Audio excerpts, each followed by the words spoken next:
Hey everybody, thank you for joining me in this video.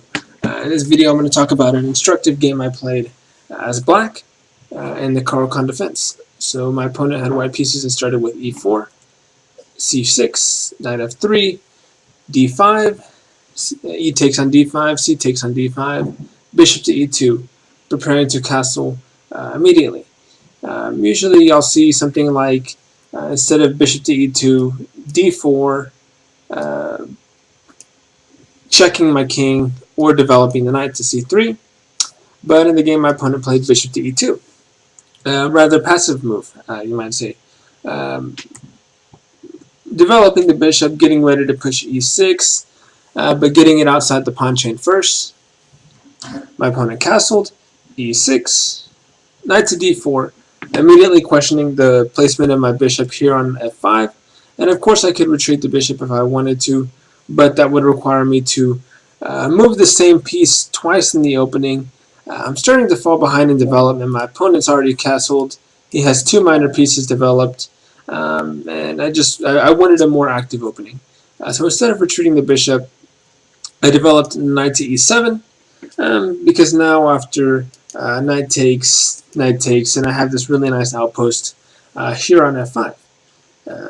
I'm also free to develop my bishop and castle easier. The game continued, knight to c3, developing a piece, knight to c6, a3.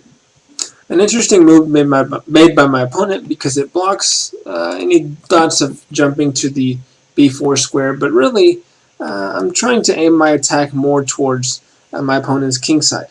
So really this move doesn't accomplish much.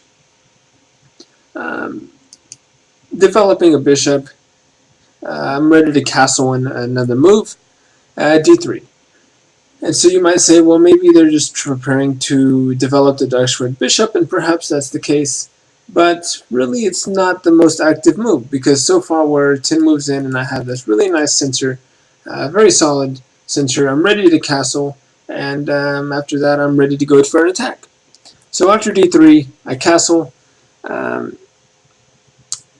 Another move I could have considered more aggressive is pushing h5, after perhaps moving the knight to b5, preventing the exchange, challenging the center, pushing the knight away, perhaps, or my opponent could capture here, takes, and then pushing the knight away. But going back, after I castled, knight to b5, and so once again my bishop is being questioned.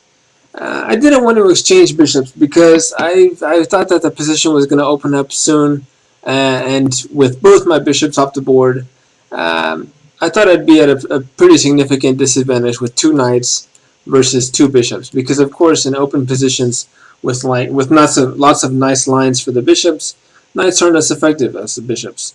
So moving the bishop to safety, bishop to c5, b4, bishop to b6. And I'm starting to take note of this nice pin that I have set up here. c3, another passive move by my opponent. Not contending my solid center here, and not really facilitating any further development. In fact, it's actually taking away a crucial retreat squares for my opponent's knight. So of course I played the obvious a6, forcing a knight exchange, and then attacking this rook here on a1. My opponent moved the rook to safety, and then I was kind of confused, well, not confused, but didn't really have an idea of what would be the best move here, so I just played a positional move, rook to c8, just taking control of this nice open c-file. Bishop to b2, offering to exchange, but I wanted to hold this pin as long as I could, because I thought that maybe in the future it would make defense a little bit more harder on my opponent. So bishop to a7, bishop to g4, and so I moved the knight of course out of the way, because after bishop takes, then pawn would take, and I have this isolated queen's pawn, this double pawn structure here, and I felt like I would lose my good defense, my solid center. So knight to d4, moving to safety. h3, developing my last piece, connecting rooks, and getting ready to go on an attack. g3. And this is where things really started to go downhill for my opponent, because this pawn is hanging, actually, as we'll see soon. Knight to f5, trying to lure my opponent into taking, which he did. And after it takes, then white has really one last chance to save the game. That move would be king to g2. White's still losing in this position, but perhaps not as much as he is whenever he played what he did in the game, when he played bishop to c1. And this actually blunders mate in 9. I didn't see this in the game, the mate in 9, but of course I saw this amazing pin, and I got really excited by the next move that I played. Queen takes on g3, king to h1, and then bishop to f2, takes on f2.